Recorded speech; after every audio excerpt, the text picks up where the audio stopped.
Hi, it's me again with Corel Tips and Tricks. Kind of neat, kind of unique.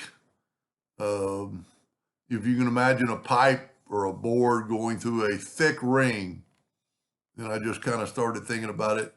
And this is what you need. If you'll take a screenshot with that, that's the last thing you need.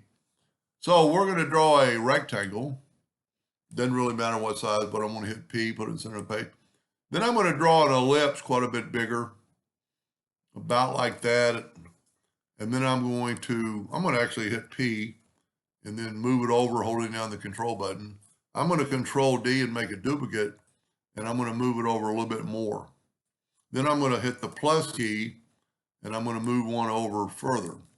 Now what we need to do is take two lines, and if we use the 2-point line and go from that quadrant all the way over there, and from that quadrant all the way over there. And it's kind of weird, but if you look at this, you want this part of the oval saved, so we want to take away this part of this oval, and then we want to take away this.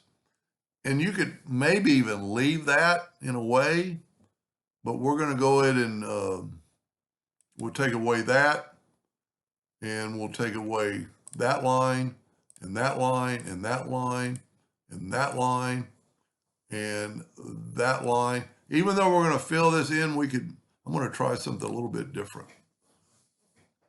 So we've got it now. Well, we want to take away two more lines. I'm going to have to take away this line. No, that line stays. So my rectangle is not really big enough. Well, this line is going to go away. Yes, we can take away that line. Then I'm going to take the Smart Fill tool. I'm going to use blue on the part. I'm going to fill in that, and that. So mine isn't going to be quite as thick as the other. I'm going to go ahead and do this one since it's clicked on it. I'm going to get the interactive fill tool. I'm going to swipe up, but I'm going to put blue in both ends. And then I'm going to take a white, and it's going to be too much. So I'm going to take my blue again and put it on both sides of it. It'll make that line a little thinner. Maybe that's too thin. And it's pretty even, but if you didn't do it, you could even it up, make it a 90-degree angle. Now we're going to take this bigger part and get the interactive fill tool. I don't know if that other part's going to help us or not. I didn't really practice this too much. I'm going to put a little darkness up in that corner. And I'm going to do this one, come this way, put a little darkness in this corner. I don't really think that's going to help us.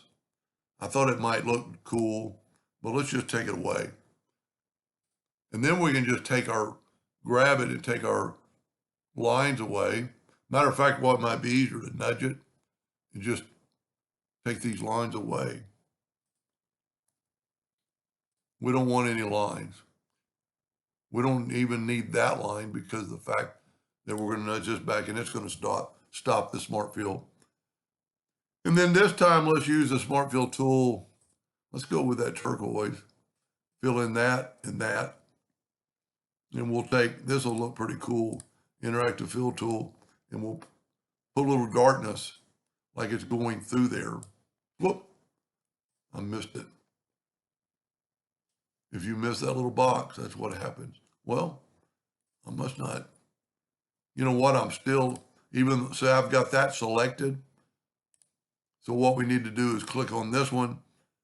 The interactive fill tool is taking up what you have last selected. Now we'll put a little darkness here and see how it makes it look like it's kind of going underneath that. And then I would grab it all and right click, take away the outline.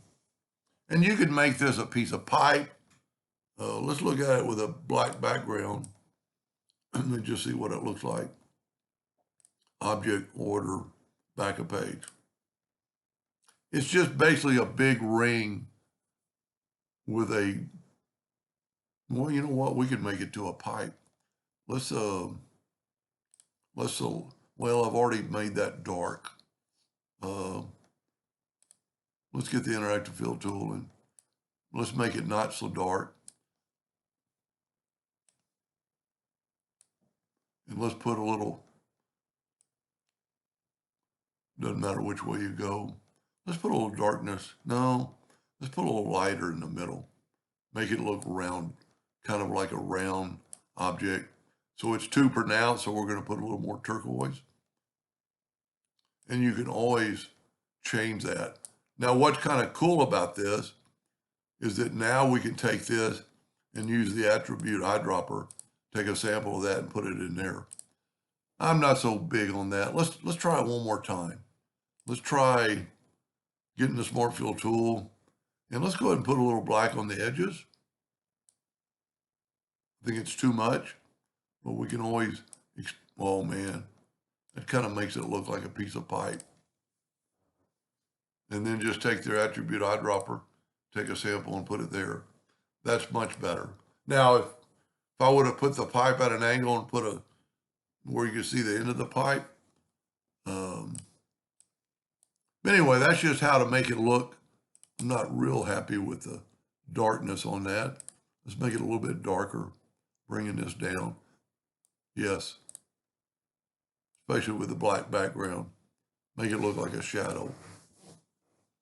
Anyway, I hope that gave you some ideas, and thank you for watching.